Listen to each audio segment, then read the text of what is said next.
Welcome to more World of Warplanes content from the Noble Queue, and in this video we'll take a look at the I-153P DM-4, the reward aircraft the World of Warplanes team issued in celebration of Wargaming's 23rd birthday. So this is the I-153P DM-4, the Tier 4 fighter, Soviet, which was released as a reward aircraft by the World of Warplanes team to mark the 23rd birthday of Wargaming. And as you can see, it's a small biplane. This is one of the two special liveries with which it comes, except that I've substituted in this emblem for the emblem that comes with this particular livery. I'm not going to explain why, because I've mentioned it on my streams several times, but if you have this emblem, I thoroughly recommend that you apply it to all of your aircraft with the exception of the Grumman F5F, which has a special emblem which confers even more benefits than this one does. And if you don't have this emblem, then you can choose any emblem of your fancy. Just a word about the liveries while we're at it. Let's go back into the hangar. There are in fact two special liveries that come with this.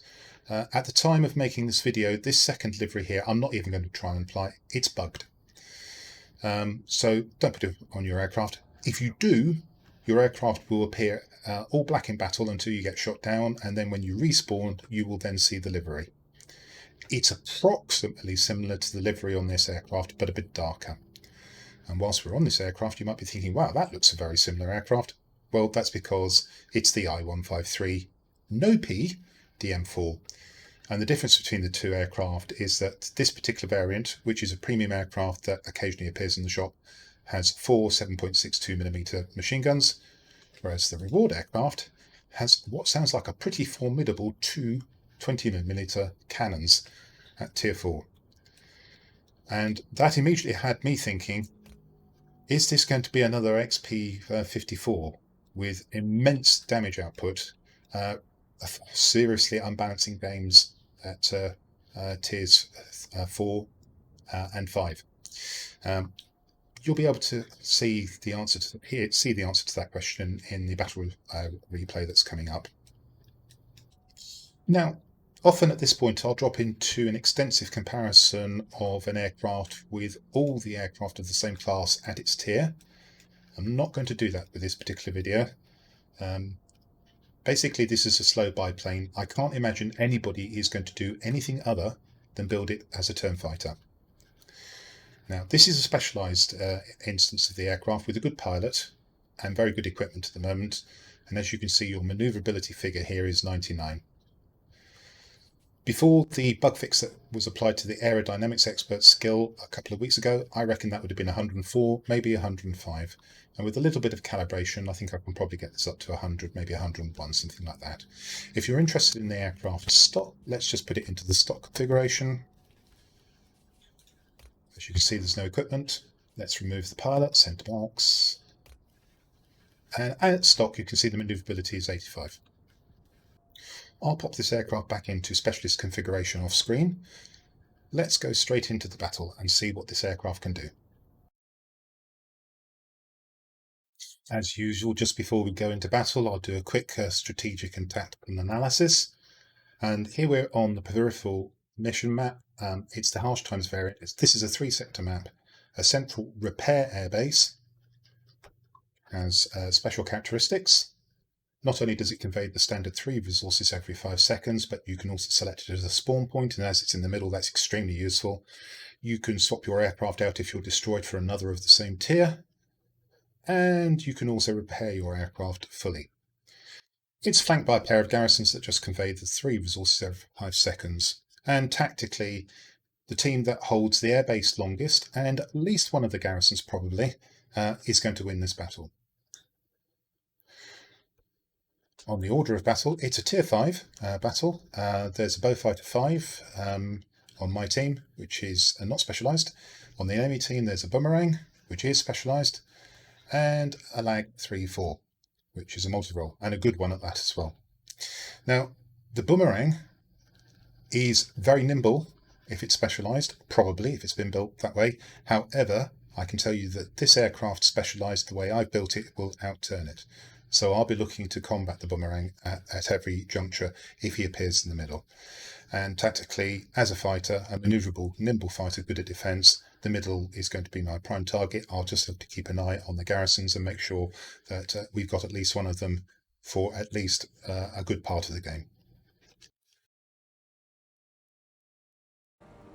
So as we enter the battle, my hope is that I will be able to dominate the airfield and that my colleague in the Bow 35 will go off and take at least one of the garrisons. The boomerang, I will be keeping a special eye out for, but I'm confident I can outturn it if I have to engage in a turn fight with it. And the Lag 3-4 won't present a problem provided I don't get in front of what are very powerful guns. Now, as you can see, the altitude performance is not very good on this aircraft, so already I'm diving to get down to a more suitable altitude. And the key thing here is going to be the guns. Keep your eye on the indicator in the bottom left corner. If the burst on these guns had been something like 5 seconds, or perish the thought longer, then we would have a Volti XP54 situation on our hands. That is, an aircraft with potentially high burst damage, good DPS potentially, and also an ability to output a lot of damage without the guns overheating. But if you're keeping an eye on that indicator in the bottom left corner, you'll see that it just isn't the case. I'm actually having to feather these guns via 2-second bursts, and even so, I'm getting the guns to overheat fairly rapidly, and they don't cool down that quickly either. What the World of Warplanes team has done here is balance the aircraft by putting in a very quick overheat and fairly slow cooldown cycle on the cannons, and this stops the aircraft from being overpowered. In fact, far from it being overpowered, it's actually a challenge. This map is probably about the most advantageous situation you can find for this aircraft. A central repair airbase so you can keep replenishing your health. Tactically, the enemy team is likely to come one by one if they don't come in swarms, and you get the time to shoot them one by one if you're lucky. This aircraft will struggle in any sector which is hotly contested. Yes, it will be able to twist and turn, but what it won't be able to do is knock aircraft down very quickly. It isn't that sort of aircraft. Now, I've been keeping an eye on the map, and as you can see, the enemy have taken the garrison. The other garrison is being contested, so for the moment I'm content to sit here and defend the airfield. In other words, execute the plan that I talked about at the start of the game. And we find the Lag 3-4. As I indicated, manoeuvrability on this is nowhere near as good as mine. Once I'm behind it, it's basically a dead aircraft.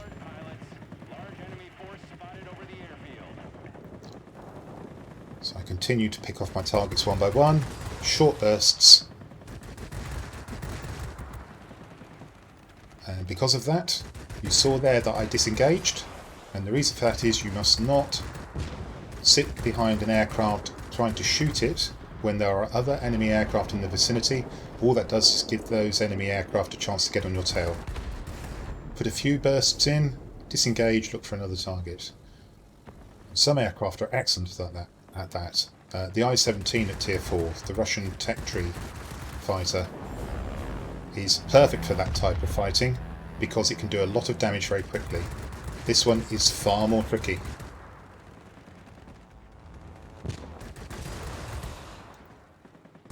Find the lag again, and this is the second time he's come in on an attack run and the second time I've shot him down.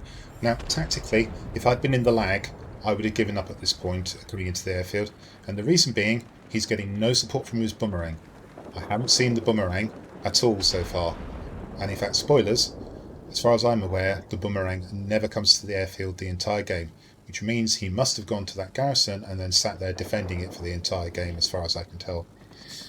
Under those circumstances, the lag should have abandoned the usual plan of trying to take the airfield and tried to go and take the other garrison instead. Now it's too late because we finally have secured the other garrison, and we're now in a very good position to win this game. Now watch how long I take to knock down this ground attacker. I can't think of another aircraft, with perhaps the exception of the Model 81A1, which is so bad at taking on aircraft with a high hit point pool. And it's only because I'm not being threatened by other aircraft that I have the luxury of sitting behind this and gradually whittling down its hit point pool. If this had been a contested sector, there is no way I could have sat behind that ground attack for this period of time. Nevertheless, it becomes another kill. And the lag, bless him, is still trying to take the airfield. And falls victim to my guns. Well, actually, didn't get the kill there. I did major damage.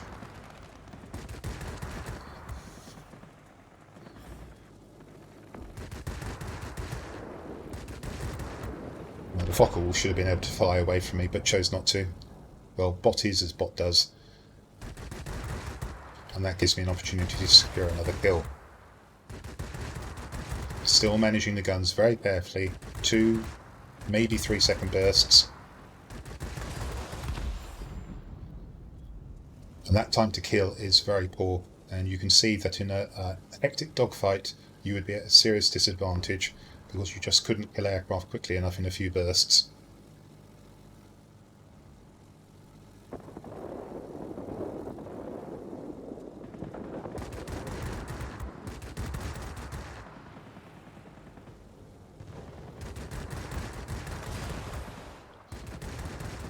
Well, this is persistence to the point of foolishness, I feel.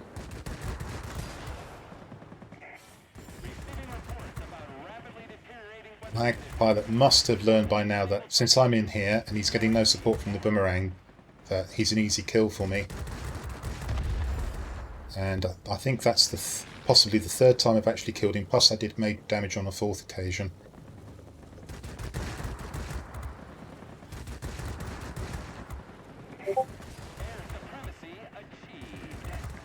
So you need to have a bit of flexibility.